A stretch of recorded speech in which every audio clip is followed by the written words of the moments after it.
In this video, I want to tell you about a really interesting thing I learned about practicing the clarinet while I was playing a game called Mario Party. My name is Josh Gu, and after years of studying the clarinet with some of the best teachers from around the world, I am excited to be sharing my knowledge with you.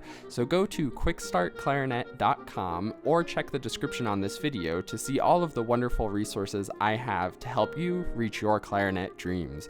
And of course, subscribe to this channel for weekly clarinet and music tips and tricks. I was playing Mario Party with some friends recently, and if you don't know, it's a game that's sort of like a board game, but it's a video game, and in it there's mini games each round, and the mini games are usually somewhat skill-based or kind of a lot of luck-based as well, but they're really interesting where you have to try to do something or have a certain task, or there's a whole variety of them. But when you get to the minigame section, you get a chance to practice it, because it's usually something that you haven't really done before, so you need to sort of understand how it works. So you get a chance to practice it, and then you actually compete, and whoever wins gets coins and advantage in the board game portion. That's the brief overview of Mario Party. I'm sure a lot of people have played it because it's a very popular game.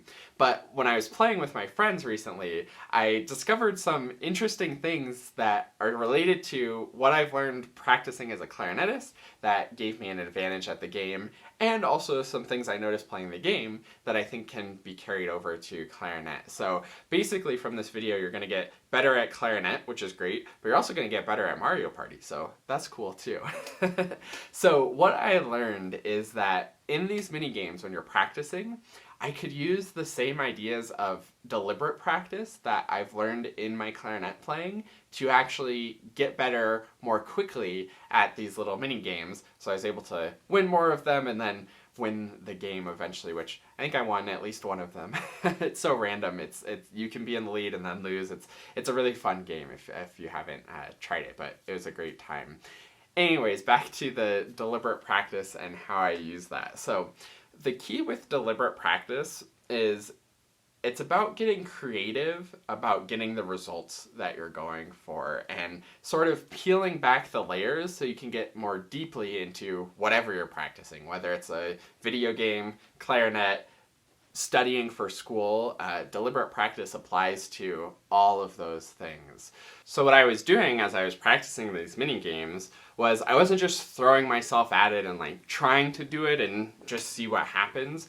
I think we do this a lot in our playing. We maybe have a band piece or whatever we're working on. We put the clarinet together and we sort of just go for it. We'll start at the beginning, we'll play, see what happens, maybe fix some things here or there, see the mistakes we're making and fix them, but we're not really going deep into it. We're not figuring out why we're making those mistakes or what exactly the mistakes are, or looking more deeply at different opportunities for improvement. And that's exactly what I was doing in these mini games. Is instead of just going for it, I would think, okay, how does this game work? What's the sort of mechanics? What are the patterns that are happening? Why am I trying to achieve this objective?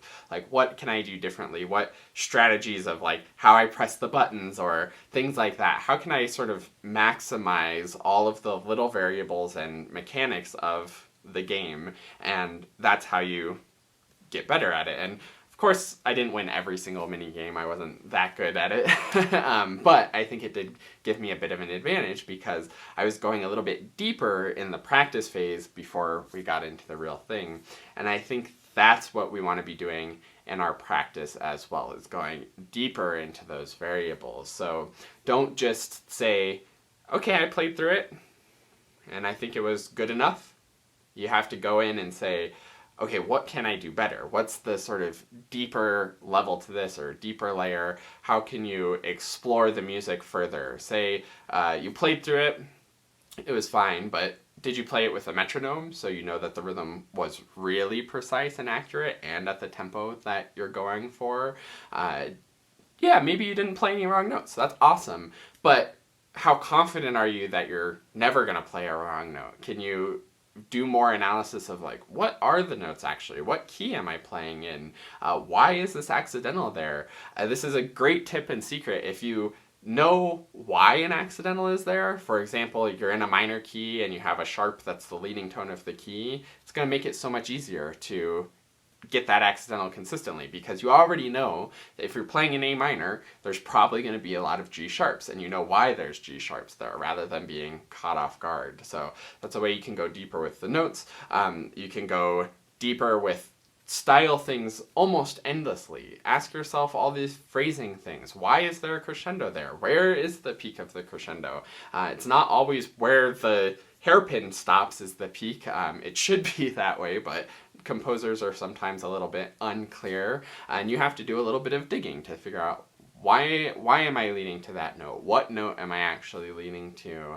And even if there aren't dynamics written, you can still be asking, like, phrasing-wise, what note are you leading to? Rhythmically, how are you getting from beat to beat? All of that kind of good stuff. And of course, sound quality also has a big depth to it too. Say you're working on something and struggling with getting a particular note out, you can just throw yourself at it over and over and over and over and hope it gets better. But then you're starting to do the classic quote that's always attributed to Einstein of you're doing the same thing over and over and expecting different results, and that's the definition of insanity. So you don't want to just be like trying and trying and trying and hoping that it's going to get better. You have to get deliberate about changing something. Maybe I'm going to try using more air this time. That almost always helps. Maybe you're going to try less embouchure pressure. Maybe it's a finger thing.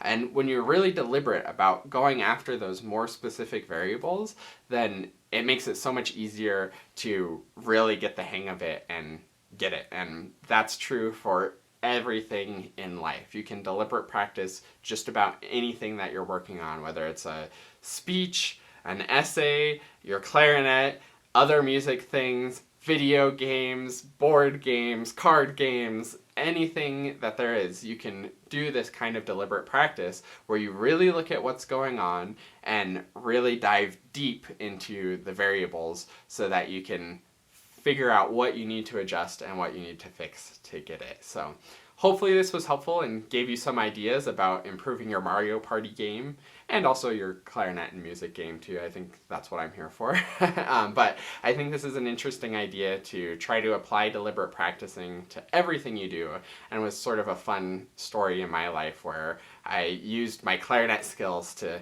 have a little bit of advantage, and I didn't even realize it at first, but then when I sort of put two and two together, that like, oh, I'm using my clarinet skills of deliberate practicing on this, and it's just cool to see it applied to other areas of life. So let me know if you have any questions in the comments. Hit the like, hit the subscribe, and thank you so much for watching. And I look forward to seeing you in another one. And last but not least, a huge heartfelt thank you to the Dennersons. This is like the QuickStart Clarinet family who supports the channel and helps to make everything that I do possible. If you would like to support the channel and get some awesome rewards in return where we can work one-on-one over video and you can have my full support moving forward on your clarinet journey, then go to quickstartclarinet.com/supporter.